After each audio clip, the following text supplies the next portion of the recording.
ನಮಸ್ಕಾರ. ಇವತ್ತಿನ ಈ ವಿಶ್ಲೇಷಣೆಗೆ ನಿಮ್ಗೆಲ್ಲ ಸ್ವಾಗತ. ಇವತ್ ನಾವು ಅರವಿಂದ್ ಅಡಿಗ ಅವರ ದ ವೈಟ್ ಟೈಗರ್ ಕಾದಂಬರಿಯಲ್ಲಿ ಬರುವ ಬಲರಾಮ್ ಹಲ್ವಾಯಿಯ ಅತ್ಯಂತ ಕ್ರೂರ ಆದ್ರೆ ಅಷ್ಟೇ ಲೆಕ್ಕಾಚಾರದ ಉದಯವನ್ನ ಬಿಡಿಸಿ ನೋಡ್ಲಿದ್ದೇವೆ. ಬನ್ನಿ ನೇರವಾಗಿ ವಿಷಯಕ್ಕೆ ಹೋಗೋಣ. ಒಬ್ಬ ಅಪ್ಪಟ ವಿಧೇಯ ಸೇವಕನಾಗಿದ್ದವನು ತನ್ನೆಲ್ಲ ಸರಪಳಿಗಳನ್ನ ಕಿತ್ತೆಸೆದು ಒಬ್ಬ ದೃಢವಾದ ಯಾವುದೇ ಮುಲಾಜಿಲ್ಲದ ಉದ್ಯಮಿಯಾಗಿ ಹೇಗೆ ಬದಲಾಗ್ತಾನೆ ಮತ್ತು ಈ ಇಡೀ ಪ್ರಕ್ರಿಯೆಯಲ್ಲಿ ನಮ್ಮ ಸಮಾಜದ ಜಾತಿ ಹಾಗೂ ವರ್ಗದ ವ್ಯವಸ್ಥೆಗೆ ಅವನು ಹೇಗೆ ಸವಾಲ್ ಹಾಕ್ತಾನೆ ಅನ್ನೋದನ್ನ ನಾವಿಲ್ಲಿ ಅರ್ಥ ಮಾಡ್ಕೊಳ್ಳೋಣ. ಬಲರಾಮ್ನ ಈ ಅದ್ಭುತ ಪ್ರಯಾಣವನ್ನ ಅರ್ಥ ಮಾಡ್ಕೊಳ್ಬೇಕು ಅಂದ್ರೆ ದಶಕಗಳಿಂದ ಸಮಾಜಶಾಸ್ತ್ರಜ್ಞರನ್ನ ಕಾಡ್ತಿರುವ ಒಂದು ದೊಡ್ಡ ವಿರೋಧಾಭಾಸವನ್ನ ನಾವು ಮೊದಲು ಪ್ರಶ್ನಿಸಲೇಬೇಕು. ಅದೇನಂದ್ರೆ, ಶೋಷಿತರು ತಮ್ಮ ಸರಪಳಿಗಳನ್ನ ಯಾಕೆ ಅಷ್ಟು ಸುಲಭವಾಗಿ ಒಪ್ಕೊಳ್ತಾರೆ? ತಮಗೆ ನಿರಂತರವಾಗಿ ಅನ್ಯಾಯವಾಗ್ತಿದೆ ಅಂತ ಗೊತ್ತಿದ್ರೂ ಆ ವ್ಯವಸ್ಥೆಯ ವಿರುದ್ಧ ಅವರು ಯಾಕೆ ದಂಗೆ ಏಳಲ್ಲ? ಈ ಮೂಲಭೂತ ಪ್ರಶ್ನೆಯಿಂದಲೇ ನಮ್ಮ ಇವತ್ತಿನ ವಿಶ್ಲೇಷಣೆ ಶುರುವಾಗತ್ತೆ. ಇದಕ್ಕೆ ಉತ್ತರ ಆಂಟೋನಿಯೋ ಗ್ರಾಮ್ಸಿ ಅವರ ಸಾಂಸ್ಕೃತಿಕ ಪ್ರಾಬಲ್ಯ ಅಥವಾ ಕಲ್ಚರಲ್ ಹೆಜಿಮನೆಯ ಪರಿಕಲ್ಪನೆಯಲ್ಲಿ ಸಿಗತ್ತೆ. ನೋಡಿ, ಮೇಲ್ವರ್ಗದವರು ಕೇವಲ ಬಲಪ್ರಯೋಗದಿಂದ ಮಾತ್ರ ಅಧಿಕಾರ ನಡೆಸಲ್ಲ. ಬದಲಾಗಿ ಅಸ್ತಿತ್ವದಲ್ಲಿರುವ ಈ ಮೇಲು ಕೇಳು ಅನ್ನೋ ವ್ಯವಸ್ಥೆ ಜೀವನದ ಒಂದು ನೈಸರ್ಗಿಕ ಸತ್ಯ ಅಂತ ಕೆಳವರ್ಗದವರ ತಲೆಗೆ ತುಂಬಿಡ್ತಾರೆ. ಅಂದ್ರೆ ಶೋಷಣೆ ಅನ್ನೋದು ಒಂದು ಸಹಜ ಪ್ರಕ್ರಿಯೆ, ಅದೇ ವಿಧಿ ಬರಹ ಅನ್ನೋ ಒಂದು ಸ್ವಾಭಾವಿಕ ಸಮ್ಮತಿಯನ್ನು, ಒಪ್ಪಿಗೆಯನ್ನು ಅವರ ಮನಸ್ಸಿನಲ್ಲೇ ಸೃಷ್ಟಿ ಮಾಡಲಾಗುತ್ತೆ. ಹಾಗಾದ್ರೆ ಈ ಸಮ್ಮತಿಯ ಪುರಾಣ ಅಥವಾ ಶೋಷಣೆಯ ಒಪ್ಪಿಗೆ ಹೇಗೆ ಕೆಲಸ ಮಾಡುತ್ತೆ ಅಂತ ನೋಡೋಣ ಬನ್ನಿ. ಸಮಾಜಶಾಸ್ತ್ರಜ್ಞ ಲೂಯಿಸ್ ಅಲ್ತೂಸರ್ ಅವರ ಪ್ರಕಾರ ಪೊಲೀಸ್ ಇರ್ಬೋದು, ನ್ಯಾಯಾಲಯಗಳು, ರಾಜಕಾರಣಿಗಳು ಅಥವಾ ಮಾಧ್ಯಮಗಳೇ ಇರ್ಬೋದು, ಇವೆಲ್ಲ ಮೇಲ್ನೋಟಕ್ಕೆ ನಮಗಾಗಿ, ಎಲ್ಲರ ಸಮಾನತೆಗಾಗಿ ಇವೆ ಅಂತ ಅನ್ನಿಸ್ತೆ ಅಲ್ವಾ? ಆದರೆ ವಾಸ್ತವದಲ್ಲಿ ಇವು ಸೈದ್ಧಾಂತಿಕ ರಾಜ್ಯ ಉಪಕರಣಗಳಾಗಿ ಕೆಲಸ ಮಾಡುತ್ತವೆ. ಅಂದ್ರೆ ಈ ವ್ಯವಸ್ಥೆಗಳು ಪರೋಕ್ಷವಾಗಿ ಶ್ರೀಮಂತರಿಗೆ ರಕ್ಷಣೆ ನೀಡುತ್ತಾ ಬಡವರನ್ನು ಮೂಲೆಗುಂಪು ಮಾಡುವ ಕೆಲಸವನ್ನು ನಿರಂತರವಾಗಿ ಮಾಡ್ತಿರ್ತವೆ ಅನ್ನೋದನ್ನ ಮೂಲಗಳು ಸ್ಪಷ್ಟವಾಗಿ ತೋರಿಸ್ತವೆ. ಬಲರಾಮ್ ಈ ಭ್ರಷ್ಟಾಚಾರವನ್ನು ಕಣ್ಣಾರೆ ನೋಡ್ತಾನೆ. ಒಂದು ಕೈ ಇನ್ನೊಂದು ಕೈಯನ್ನು ತೊಳೆಯುತ್ತದೆ ಅನ್ನೋ ಹಾಗೆ ಈ ಆಳುವ ವರ್ಗ ತಮ್ಮ ಅಧಿಕಾರವನ್ನು ಉಳಿಸ್ಕೊಳ್ಳೋಕೆ ಪರಸ್ಪರ ಹೇಗೆ ಸಹಾಯ ಮಾಡ್ಕೊಳ್ತಿದೆ ಅನ್ನೋದು ಅವನಿಗೆ ಅರ್ಥ ಆಗುತ್ತೆ. ನ್ಯಾಯ ಅನ್ನೋದು ಕೇವಲ ಒಂದು ನಾಟಕ, ಅದು ಸಂಪೂರ್ಣವಾಗಿ ಗಣ್ಯರ ಹಿತಾಸಕ್ತಿಗಳನ್ನು ರಕ್ಷಿಸಲು ಮಾಡಿರುವ ವ್ಯವಸ್ಥೆ ಅನ್ನುವ ಕಟುಸತ್ಯ ಅವನಿಗೆ ಅರಿವಾಗುತ್ತೆ. ಈಗ ನಾವು ಈ ಇಡೀ ಕಥೆಯ ಅತ್ಯಂತ ಶಕ್ತಿಶಾಲಿ ರೂಪಕದ ಬಗ್ಗೆ ಮಾತನಾಡೋಣ. ಅದೇ ಅಗೋಚರ ಪಂಜರ, ರೂಸ್ಟರ್ ಕೂಪ್. ಈ ಮಾತು ನಿಜಕ್ಕೂ ಎದೆಯಲ್ಲೇ ನಡುಕ ಹುಟ್ಟಿಸುವಂಟಿದೆ ಅಲ್ವಾ? ಪಂಜರದಲ್ಲಿರುವ ಕೋಳಿಗಳಿಗೆ ತಾವು ಸಾಯ್ತೀವಿ ಅಂತ ಗೊತ್ತಿದ್ರೂ ಅವು ತಪ್ಪಿಸ್ಕೊಳ್ಳೋಕೆ ಪ್ರಯತ್ನ ಪಡಲ್ಲ. ಇದೇ ರೀತಿ ವ್ಯವಸ್ಥೆಯ ಭಯ ಮತ್ತು ಅನಾವತ್ತಾದ್ರೂ ಒಂದು ದಿನ ಈ ಬಡತನದಿಂದ ಪಾರಾಗ್ಬೋದು ಅನ್ನೋ ಹುಸಿ ಭ್ರಮೆ ಬಡವರನ್ನು ಕಣ್ಣಿಗೆ ಕಾಣದ ಪಂಜರಗಳಲ್ಲಿ ಸಿಲುಕಿಸ್ಬಿಡುತ್ತೆ. ತಮಗೆ ಅನ್ಯಾಯ ಆಗ್ತಿದೆ ಅಂತ ಗೊತ್ತಿದ್ರೂ ಅವರು ಪ್ರಶ್ನೆ ಮಾಡದೆ ಒಪ್ಪಿಕೊಳ್ಳುವ ದೈನ್ಯತೆಯನ್ನು ಈ ರೂಸ್ಟರ್ ಕೂಪ್ ಅದ್ಭುತವಾಗಿ ಕಟ್ಟಿಕೊಡುತ್ತೆ. ಈ ವಿಲಕ್ಷಣ ವ್ಯವಸ್ಥೆಯಲ್ಲಿ ಹೊಳೆಯುವ ಮಾಲ್ಗಳು, ಐಷಾರಾಮಿ ಕಾರುಗಳು, ಅಭಿವೃದ್ಧಿಯ ಈ ದೊಡ್ಡ ದೊಡ್ಡ ಪ್ರದರ್ಶನಗಳು, ಇವೆಲ್ಲ ಸೇರಿ ಆ ಅಭಿವೃದ್ಧಿಯನ್ನು ಪೋಷಿಸುತ್ತಿರುವ ಅಗಾಧವಾದ ನೋವು ಮತ್ತು ಶೋಷಣೆಯನ್ನ ಮುಚ್ಚಾಕ್ಬಿಡುತ್ತವೆ. ಕಾಣೋದೇ ನಿಜ ಅನ್ನೋ ಭ್ರಮೆ ಸೃಷ್ಟಿಯಾಗಿದೆ. ಅಭಿವೃದ್ಧಿಯ ಹೊಳಪಿನಲ್ಲಿ ಬಡವರ ಅಸಲಿ ಸಮಸ್ಯೆಗಳು ಯಾರಿಗೂ ಕಾಣದಂತೆ ಕಣ್ಮರೆಯಾಗ್ಬಿಡುತ್ತವೆ. ಕ್ರೈಟೇರಿಯನ್ ವಿಶ್ಲೇಷಣೆ ಬಹಳ ಮುಖ್ಯವಾದ ಒಂದು ಅಂಶವನ್ನು ಹೇಳುತ್ತೆ. ಈ ಬಂಡವಾಳಶಾಹಿ ಜಗತ್ತಿನಲ್ಲಿ ಮನುಷ್ಯನಿಗೆ ಬೆಲೆ ಇಲ್ಲ.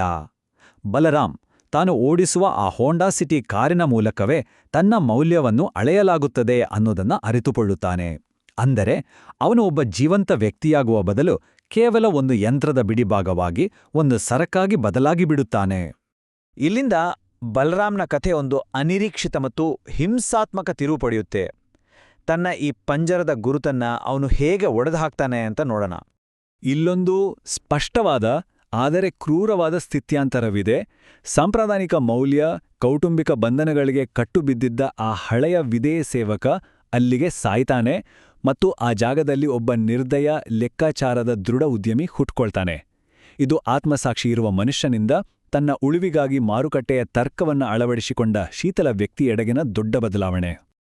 ಬಲರಾಮನ ಈ ಸ್ವಾತಂತ್ರ್ಯದ ಪ್ಲಾನ್ ಇದೆಯಲ್ಲ, ಇದು ಬಹಳ ವ್ಯಂಗ್ಯವಾಗಿದೆ. ಮೊದಲು ತಾನಿರುವ ಪಂಜರವನ್ನು ಗುರುತಿಸೋದು, ಆಮೇಲೆ ನೈತಿಕತೆಯನ್ನು ಗಾಳಿಗೆ ತೂರಿ ನೇರವಾಗಿ ಯಜಮಾನನೇ ಮುಗಿಸೋದು. ಅವನು ತನ್ನ ಯಜಮಾನನ ಹತ್ಯೆಯನ್ನು ಕೇವಲ ಕೋಪದಿಂದ ಮಾಡಿದ ಕೊಲೆಯಾಗಿ ನೋಡಲ್ಲ, ಬದಲಿಗೆ ತನ್ನ ಏಳಿಗೆಗಾಗಿ ಬಿಸ್ನೆಸ್ನಲ್ಲಿ ಮೇಲೆ ಬರಲು ತೆಗೆದುಕೊಳ್ಳಬೇಕಾದ ಒಂದು ಪ್ರಾಕ್ಟಿಕಲ್ ಬಿಸ್ನೆಸ್ ಡಿಸಿಷನ್ ಆಗಿ ನೋಡ್ತಾನೆ. ಗೌರವಯುತವಾಗಿ ಬದುಕಲು ಬೇರೆ ಯಾವುದೇ ದಾರಿಯನ್ನು ಬಿಡದ ಈ ಅಮಾನವೀಯ ವ್ಯವಸ್ಥೆಯಿಂದ ಹೊರಬರಲು ಇದೊಂದೇ ದಾರಿ ಅಂತ ಅವನು ತನ್ನ ಕೃತ್ಯವನ್ನು ಸಮರ್ಥಿಸ್ಕೊಳ್ತಾನೆ. ಅಶೋಕ್ ಅವರಂತವರನ್ನು ಹೊಲದಲ್ಲಿ ಕಳೆಕಿತ್ತ ಹಾಗೆ ತೆಗೆದು ಹಾಕಲೇಬೇಕು. ಬದಲಾವಣೆ ತರಲು ಈ ಬಂಡಾಯ ಒಂದೇ ಮಾರ್ಗ ಅನ್ನೋದು ಅವನ ಖಚಿತ ತರ್ಕ. ಸರಿ, ತನ್ನೆಲ್ಲಾ ಸರಪಳಿಗಳನ್ನು ಕಿತ್ತೆಸ್ದ ಮೇಲೆ ಏನಾಗುತ್ತೆ? ಬಲರಾಮ್ನ ಹೊಸ ಗುರುತು ಹೇಗಿದೆ ನೋಡೋಣ.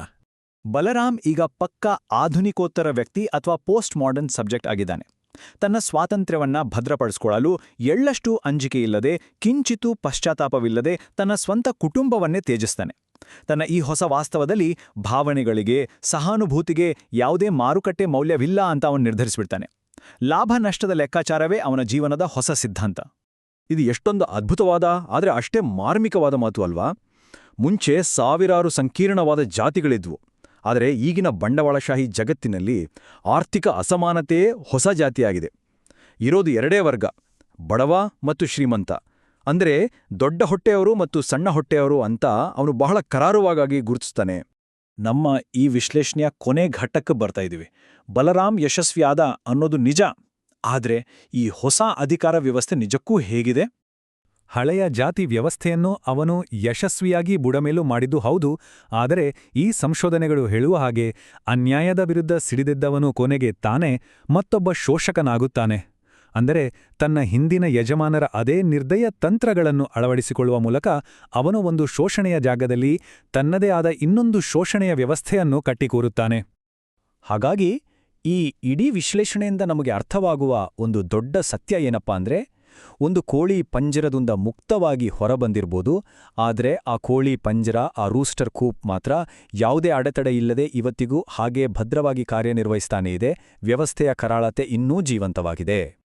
ಕೊನೆಯದಾಗಿ ನಿಮಗೆ ಒಂದು ಪ್ರಚೋದನಾಕಾರಿ ಪ್ರಶ್ನೆಯನ್ನ ಬಿಟ್ಟು ಹೋಗ್ತೀನಿ. ಯೋಚನೆ ಮಾಡಿ ನೋಡಿ. ನಮ್ಮ ಕಿಟಿಕಿಯ ಆಚೆಗಿನ ಪ್ರಪಂಚದಲ್ಲಿ, ಅಂದರೆ ನಾವು ಜೀವಿಸ್ತಿರುವ ಇಂದಿನ ಈ ಆಧುನಿಕ ಬಂಡವಾಳಶಾಹಿ ಸಮಾಜದಲ್ಲಿ, ನಮ್ಮ ಕಣ್ಣಿಗೆ ಕಾಣದಂತೆ ನಮ್ಮನ್ನು ನಿಯಂತ್ರಿಸ್ತಿರುವ ಯಾವುದಾದರೂ ರೂಸ್ಟರ್ ಕೂಪ್ ಅಸ್ತಿತ್ವದಲ್ಲಿರ್ಬೋದಾ? ಇದು ಬರೀ ಕಥೆಯೋ ಅಥವಾ ನಮ್ಮದೇ ದೈನಂದಿನ ವಾಸ್ತವವೋ? ಸ್ವಲ್ಪ ಯೋಚಿಸಿ. ಈ ವಿಶ್ಲೇಷಣೆಯಲ್ಲಿ ನಮ್ಮೊಂದಿಗೆ ಸೇರಿದ್ದಕ್ಕೆ ಧನ್ಯವಾದಗಳು.